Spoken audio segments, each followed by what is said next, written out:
اللهم صل على محمد يا ربي صل.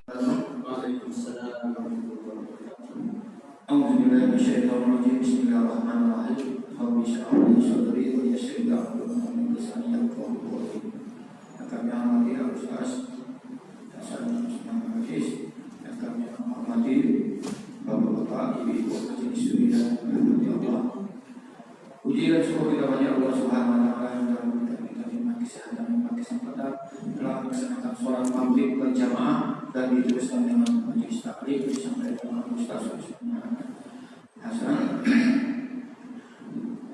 dan Hasan Usman dalam tema tauhid.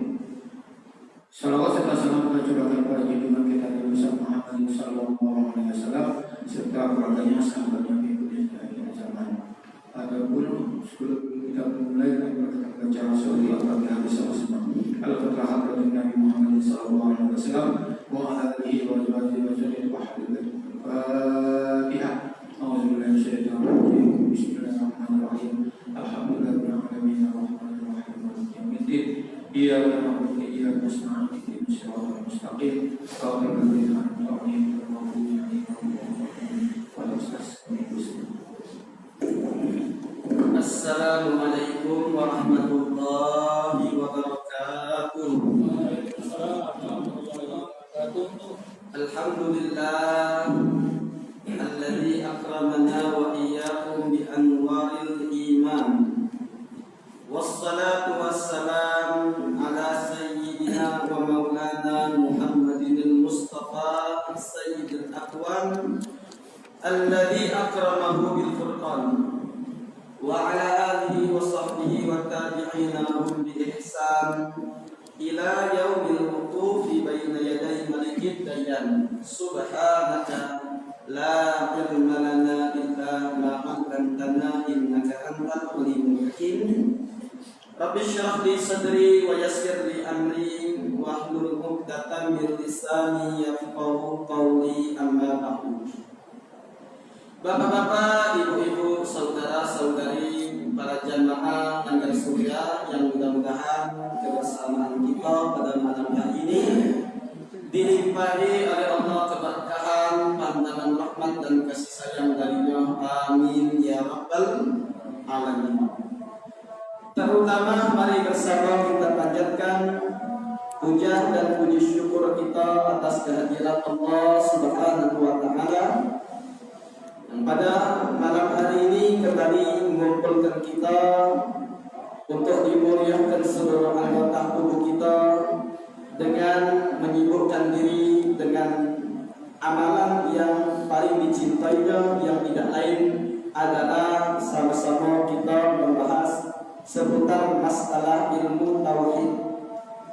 Tentunya kita berharap kepada Allah apa yang kita gawikan ini diterima di sisi Allah sebagai amal ibadah yang kelak kita akan petik buah dan hasilnya saat kita berjumpa dengan Allah di negeri akhirat kelak, dan ilmu yang kita dapatkan menjadi ilmu yang bermanfaat semakin mendekatkan diri kita kepada Allah, menjadikan kita bertambah kualitas keimanan dan ketakwaan, dan akhirnya kita harapkan diberikan keridhaan kepada kita, keridhaan di dunia maupun keridhaan di akhirat yang Allah lambangkan dengan surganya. Amin ya rabbal alamin. Salawat serta salam selalu tercurah kepada junjungan kita Nabi besar Muhammad sallallahu alaihi wasallam serta para keluarga, sahabat, kerabat, dan seluruh pengikut-pengikut beliau hingga akhir zaman. Bapak Ibu, saudara-saudari rahimahullah, pada pertemuan yang lalu kita sudah membahas tentang perkataan pengarang Al-Imam Ibnu Athaillah dalam kitab Al-Hikam, yaitu kebaikan amal yang dikerjakan oleh seorang hamba yang Allah sebutkan di dalam surat Tabarak, ayyukum ahsanu amala, yang Allah ciptakan kematian, Allah menciptakan kehidupan untuk nak nengok, nak ngunci kalian siapa di antara kalian yang paling bagus amalnya. Itu tidak lain adalah dari buah bagusnya keadaan diri kita, keadaan hati kita sama Allah Subhanahu wa ta'ala. Dan keadaan diri serta hati kita dikatakan oleh pengarang itu juga buah dari bagusnya kita memposisikan diri pada maqam inzal, posisi yang dimana kita merasa bahwa kita ini benar-benar adalah hamba-Nya Allah Subhanahu wa ta'ala. Jadi dari sini kita diajarkan untuk terutama memperbagusi penghambaan diri, yang kemudian Allah niscaya akan perbagusi keadaan hati dan diri kita, yang kemudian dari situlah akan mudah bagi kita untuk mempersembahkan ibadah yang terbaik.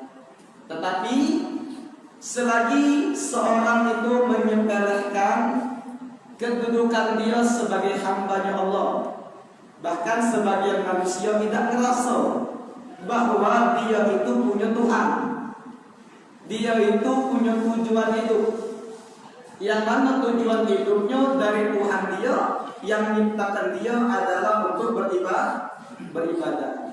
Terkadang ada sebagian manusia nganggap hidup ini cuma untuk makan, untuk minum, untuk hidupkan anak dan istri, untuk kumpul sama keluarga, ya. Dari bangun tidur melek mata sampai ketidur lagi tidak katip pikirannya kecuali syahwat, memuaskan hawa nafsunya, mengenyangkan perutnya, ya, dan lain sebagainya. Ya. Akhirnya nyesel dia. Ketika ajal datang, malaikat maut menjemput, baru minta sama Allah, laula akhartani ila ajalin qaribin fa astaghfir wa aqum minas sholihin. Seandainya engkau ya Allah tangguhkan, menentukan ajalku, kematian ini walaupun bentar, aku pengen nak sedekah dan jadi orang yang soleh, baru nak ibadah, baru nak masuk langgar, baru nak kerjakan sholat, baru nak pengen ini, pengen itu. Pokoknya aku kalau hidup lagi itu pengen jadi wong soleh, jadi wali. Nah ini sudah lagi ya Allah. Wala yu'akhirallahu nafsan idza jaa ajaluha. Aja niat untuk ditangguhkan, diakhirkan ajal kalau sudah datang kepada kita. Maka ini jadi renungan bagi kita. Dan jangan sampai dengan keterbiasaan kita untuk menyamankan syahwat, hawa nafsu, sehingga kita lupa bahwa kita ini adalah hamba-Nya Allah Subhanahu wa ta'ala, bukan hamba dari hawa nafsu, bukan bertuhan kepada syahwat.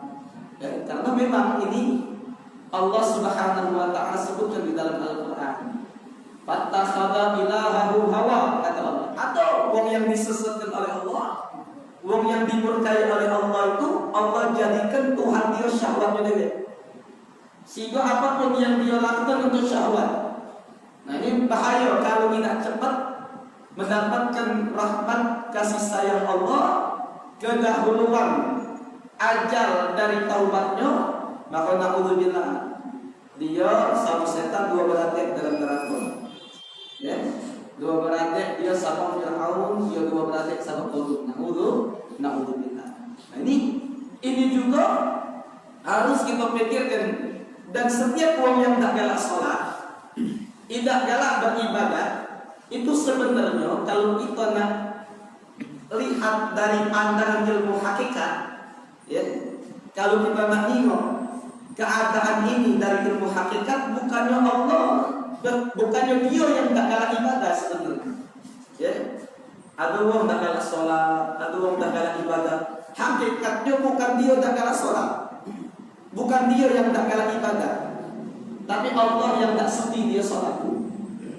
Allah tidak sudi